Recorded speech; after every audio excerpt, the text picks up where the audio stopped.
लाडकी बहीण योजना जेव्हा सुरू केली होती त्यावेळी त्या संदर्भातले काही निकष होते।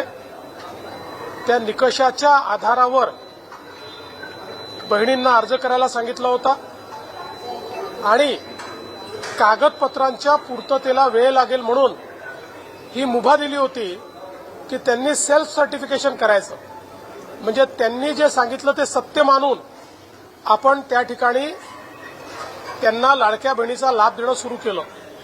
पण अर्थातच आपण ज्यावेळी कुठलाही सरकारी पैसा खर्च करतो त्यावेळी त्याचं सीएजीचं ऑडिट होतं आणि सीएजीच्या ऑडिटमध्ये निकषांप्रमाणे अर्ज आहेत की नाही याची माहिती द्यावी लागते आणि म्हणूनच योजना सुरू झाल्यानंतर आपण त्याचं केवायसी सुरू केलं आणि वेगवेगळे जे डेटाबेस होते त्याच्याशी कंपॅरिझन सुरू केलं, ज्याच्यामध्ये इन्कम टॅक्स विभागाकडनं आपण माहिती घेतली, सरकारचे जे काही कर्मचारी आहेत त्यांचं जिथनं पेमेंट होतं त्या पोर्टलमधनं आपण माहिती घेतली, जो काही आपला परिवहन विभाग आहे याच्यामध्ये मोटरची ओनरशिप कोणाकडे आहे, फोर व्हीलरची, याच्या डेटाबेसची माहिती घेतली, रेशन कार्ड याच्या डेटाबेसची माहिती घेतली आणि ही सगळी माहिती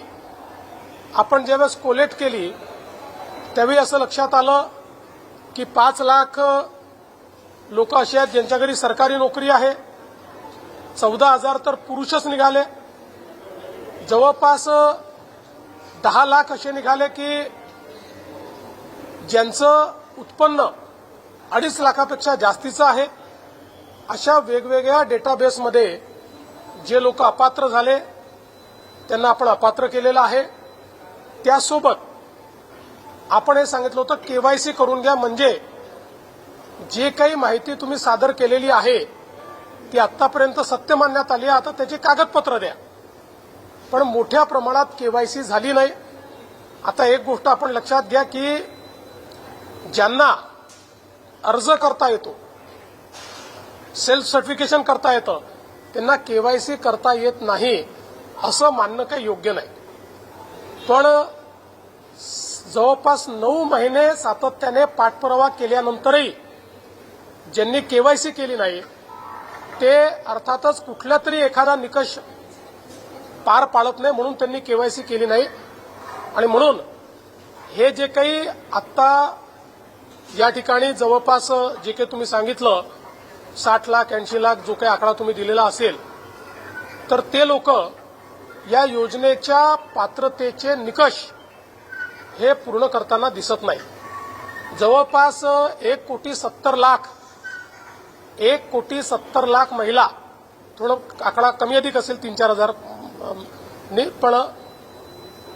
1,70,00,000 महिला ज्या आहेत या निकष पूर्ण पार करतात, त्यांची केवायसी झालेली आहे, त्यामुळे त्यांना लाडक्या बहिणीचे पैसे मिळतच राहतील। ज्यांनी केवायसी केली नाही त्यांना आता आम्ही पैसे देणार नाही, पण त्यांना दिलेले पैसे आम्ही वसुली करणार नाही। मात्र 14,000 ज्या पुरुषांनी पैसे घेतलेले आहेत त्यांच्याकडनं मात्र पैसे हे वसूल केले जातील।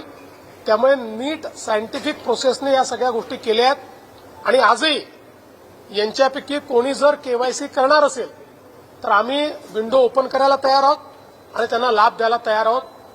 आजही ज्यावेळेस आपण जेवढ्या लाडक्या बहिणींना लाभ देतो देशातल्या कुठल्याही योजनेपेक्षा आजही सर्वात मोठी योजना ही महाराष्ट्राची आहे। आजही देशामध्ये एवढा लाभ 1,70,00,000 कुठलंच राज्य देत नाही जे महाराष्ट्र देत आहे।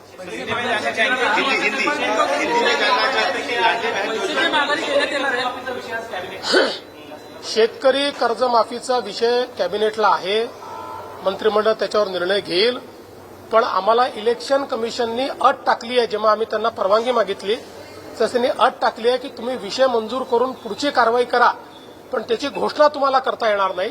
त्यामुळे आम्ही आज अधिकृत घोषणा इलेक्शन कमिशनमुळे करू शकत नाही। आज आम्ही निर्णय घेऊ, निर्णयाप्रमाणे कारवाई सुरू करू, इलेक्शन संपल्यानंतर त्याची घोषणा करू। सर, याचा अर्थ शेतकरी कर्जमाफी अंतिम टप्प्यात आहे, केवळ घोषणाबाकी असं नाही? घोषणा ही तर मला असं वाटतं औपचारिकता आहे. आज आम्ही निर्णयच करतोय त्याचा निर्णय आम्ही आज करतोय, पण काय निर्णय घेतो याची घोषणा